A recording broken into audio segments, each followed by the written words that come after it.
Hello, this is Chloe Blingett, and I will be presenting on the top 10 best-selling cards within the Pokemon set Scarlet and Violet 151. So first I'm going to go over how I calculate my top 10 before analyzing them. In this case, when choosing my top 10, I paid most of my attention to sales volume, market price, and market price changes, trying to strike a balance between these three. This is because in my eyes, the best-selling cards are those that are selling a lot at a relatively high price considering the card's history and the type of card it is.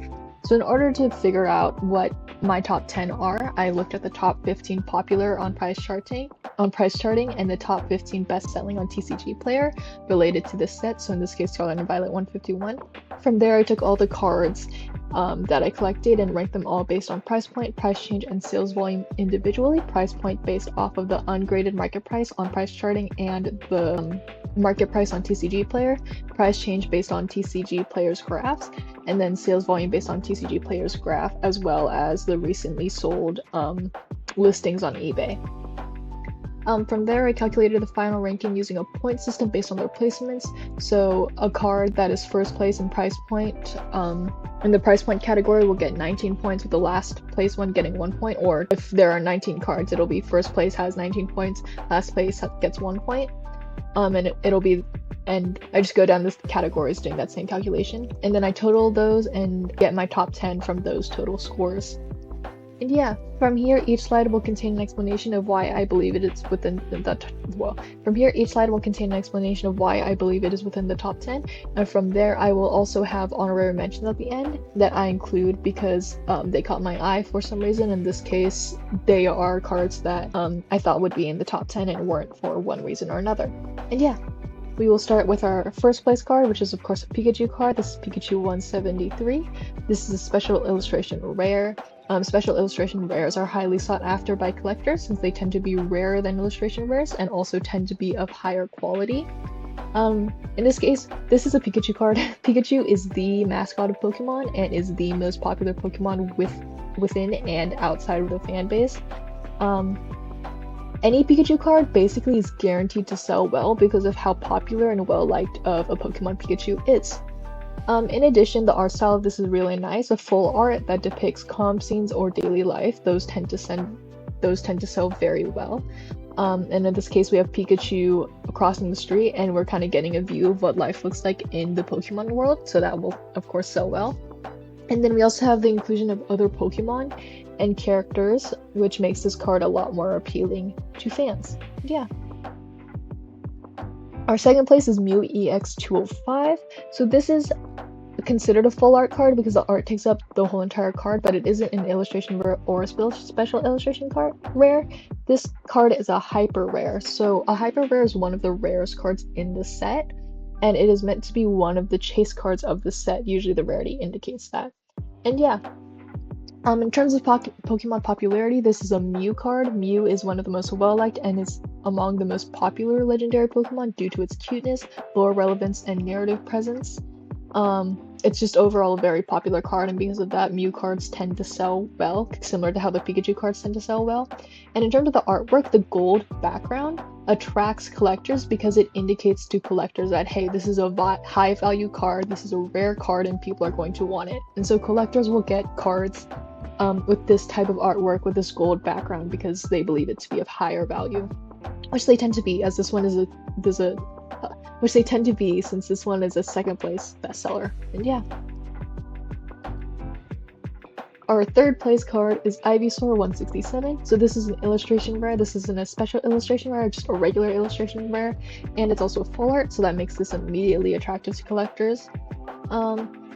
In terms of Pokemon popularity, Ivysaur is from a Gen 1 starter Pokemon line as the second evolution of Bulbasaur, and so that makes it automatically popular due to nostalgia appeal as well as narrative relevance and presence within the anime and the games. This is another full art that depicts a calm scene. In this case, this one is less daily life and more just a calm scene, which, like I said before, they tend to sell very well. The artwork also is just very detailed overall. With a colorful background and a cute concept with Ivysaur looking at Bulbasaur within the pond, and so that will appeal to fans and collectors a lot. And then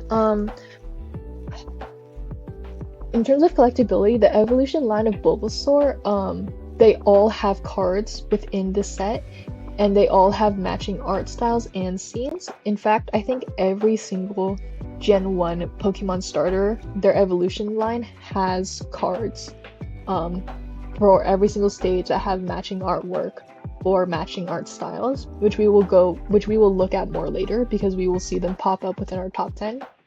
But because an evolution line has matching art and has a matching art style and they're all within a set, collectors will want to buy them all. And so that increases viability of individual cards because all 3 cards want to be bought together, if that makes sense. Yeah. Speaking of which, we have our 4th place card, which is Charmeleon 169. This is another illustration rare card, and this is also another second stage. This Charmeleon is also a second stage evolution of a Gen 1 starter, in this case Charmander. The Charmander evolution line is arguably the most popular evolution line within the fandom because we have Charizard, which is arguably one of the most popular Pokemon within the fan base. And yeah, so that makes Charmeleon just popular based off association. We also have really nice artwork here, a nice eye-catching art style that highlights the typing of Charmeleon, which is fire type, and the nature of the evolution line. And so this makes it very attractive to collectors. It's also the composition of the piece with Charmeleon not totally being in the center, and the art style playing with lighting and sort of softer lines makes it look very artistic. Yeah. And then, like I said before, all 3 starter Pokemon, their evolution lines have matching cards within the set, and so the Charmander evolution line also has matching cards within the set, which increases collectability and therefore viability. And yeah. Our 5th place card is Psyduck 175. This is another illustration rare card in full art, so collectors want it. In addition, Psyduck is an iconic Gen 1 Pokemon due to its silly appearance and personality, as well as its presence within the narrative of the anime, specifically with Misty, I'm pretty sure, within like the first couple seasons of the anime. In addition, this artwork is really nice. We have unique coloring and a very high contrast art style, which isn't as often seen with Pokemon like Psyduck within the Pokemon card art styles. But we basically have unique coloring with high contrast, yeah, a softer art style because we have the shadows have very harsh lines, but overall we have a pretty soft lined art, if that makes sense. The composition of the scene also makes it seem artistic, which appeals to collectors and fans. Yeah. Another second evolution stage. This is Wartortle 171, another illustration rare card in full art, and this is another second stage evolution of a Gen 1 starter. Specifically, Wartortle is the second stage of the Squirtle evolution line. Because Squirtle is a Gen 1 starter, that makes it automatically popular due to nostalgia appeal and narrative relevance. This artwork is different than the ones we've seen, which is it's detailed and semi-realistic in that it plays a lot more with like a 3D shadowing compared to the others, which kind of look more 2D. And so that makes this art eye-catching compared to other cards we've seen. This is also another center positioned artwork, which makes this card displayable and attractive to collectors. And like I said before, all the starter evolution lines have matching cards within their lines, and so does this. So the Squirtle evolution line also have cards that all match each other, and so that increases collectability and viability. This is our 7th place card? Yes, this is our 7th place card. This is Alakazam EX201. This is another illustration rare card and a full art, so collectors like it. In terms of the Pokemon itself, Alakazam is an iconic Gen 1 Pokemon, so that immediately makes it popular due to nostalgia appeal. It also has consistent relevance and presence within the video game, so that keeps its popularity up. This artwork is really nice. It's a full art that depicts a calm scene and sort of this idea of daily life, with Alakazam playing with its abilities and being almost in like a wizard-like tower, which capitalizes on its psychic on its psychic typing. So arts like this tend to sell well, so this one will sell well. It's also a unique concept, like I said, that focuses on the nature of Alakazam and its typing through the scene. So this is also so this concept appeals very much to collectors and fans. Yeah. Our 8th place card is a Charizard card. This is Charizard EX183. You'll notice this art this card does not match the art style of our Charmeleon card from before, and that's because this is one of the cards that isn't within the evolution line. This is an ultra rare card, not an illustration rare, which, although is an illustration rare, which appeals to collectors, I think, the most. This is a relatively high rarity tier, and so that still attracts collectors. Charizard, like I said before, is arguably the most popular full starter evolution within the franchise, and since it is from Gen 1 and it has had a constant presence within the anime and the video games, it is just a very, very popular Pokemon, and so Charizard cards tend to sell well.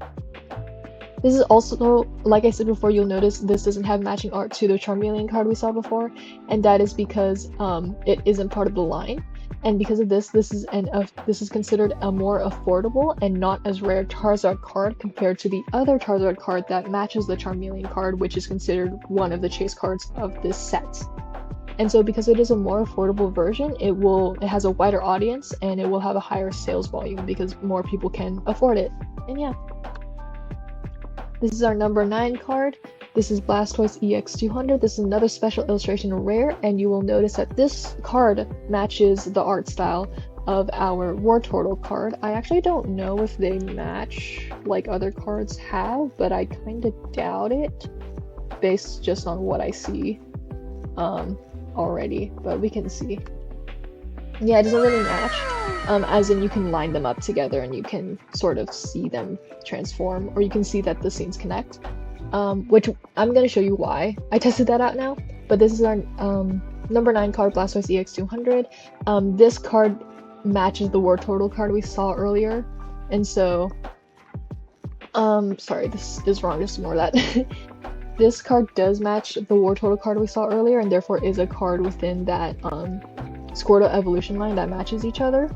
And so that increases collectability, it carries the same artwork benefits, and the same Pokemon popularity, arguably more popular because it is the full evolution and is therefore stronger. But because it is more popular, quote unquote, than Wartortle, its sales volume is lower, and so that's why it's below Wartortle.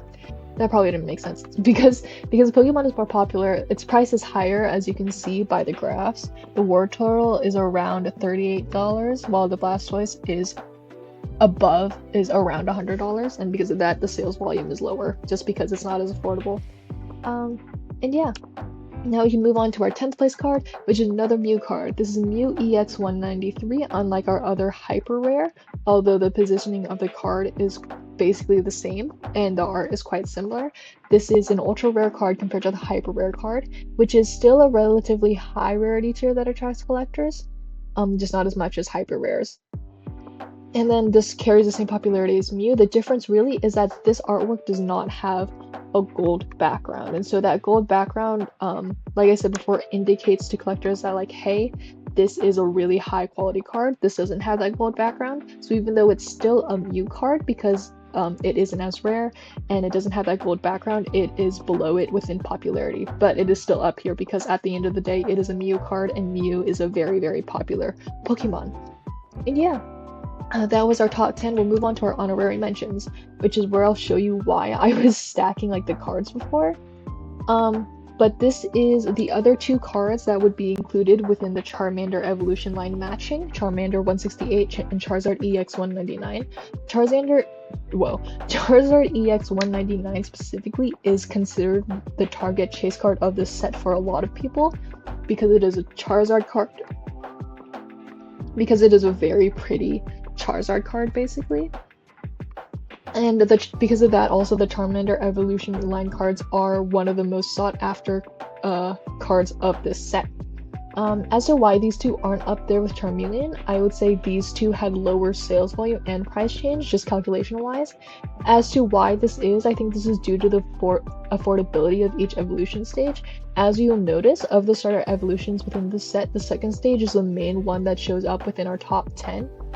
And that is because, well, the first stage and the final stage tend to be more popular, and should therefore have a bigger audience that want to buy them. Because they're so popular, they tend to sell at a higher price, and so because they're at a higher price, they sell less. Or because they are at a higher price, they're not as affordable as the Charmeleon card, and so if you have a price limit and you want a card from the Charmander evolution line, because those are the chase cards of the set, you will go for the Charmeleon one because it is the most affordable. And yeah, and really quickly, I'm just gonna show you because I think this is really cool. How these cards stack. I actually don't know if I can show you in this format, but essentially these cards are meant to stack together, which is what makes them matching and what makes them so appealing to so many. But you can, it's kind of hard to see, but these cards all match, as in if you line them up correctly, they will like all be within the same set or something like that. But yeah. That just adds to the collectability of these cards and kind of shows off why these cards are so popular within the set. And yeah, I think that is it for my analysis of the top 10 bestsellers within the Pokemon card set, Scarlet and Violet 151.